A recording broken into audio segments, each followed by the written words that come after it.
Welcome back to our summer Bible study on the book of Philippians. So we've been walking through this letter of Paul where we've encountered his letter to this church that he cares about a great deal, a church that he founded in Philippi. And he's writing from prison. And part of the writing from prison, we've heard him reflect on his own circumstances and how he lives his life. You know, if he lives for Christ in this life. If he dies, he trusts that that he will be with Christ and that Christ holds him in his hands.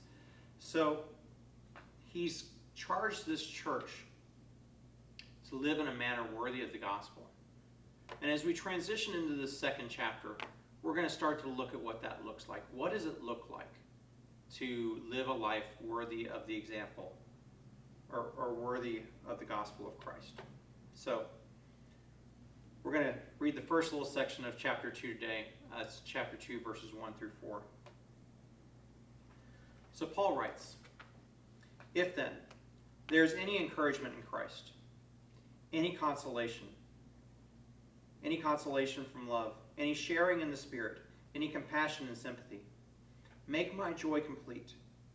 Be of the same mind, having the same love, being in full accord and of one mind. Do nothing from selfish ambition or conceit, but in humility regard others as better than yourselves. Let each of you look not to your own interests, but to the interests of others."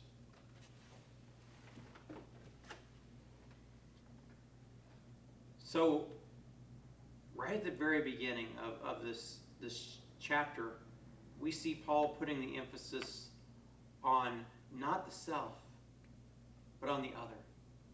You know, and I've used the famous saying about what sin is that Luther and St. Augustine and others have used of sin being that which curves inward on ourselves.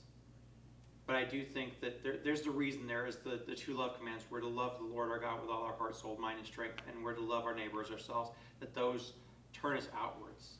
And so we don't look towards ourselves and making sure that we have our own best interests in exclusion of what our neighbor needs, but instead we look to our neighbor, to those around us in society, to others. And it is a lifestyle of humility. It's a life of saying, you know, I'm not better than other people. And I know that's at odds a lot of times in this kind of hyper-competitive society that we live in, you know, that says, you know, it's about you. Or the consumer society that says, hey, you deserve this. It's all about what you need, what you want. And the Bible continually pushes us the other direction and says, how do I live not primarily about me and what I want and what I need, but how do I look at what is good for us, what is good for this community, what is good for the unity of us. And again, we live in a very divided time. And what Paul's calling for here, for this community, is unity. Be of one mind and of one spirit. And we're going to learn what that mind looks like a little bit tomorrow, but I'm going to give you a little clue. The model that we're imitating is Christ. And the mind that we want to share is the mind of Christ.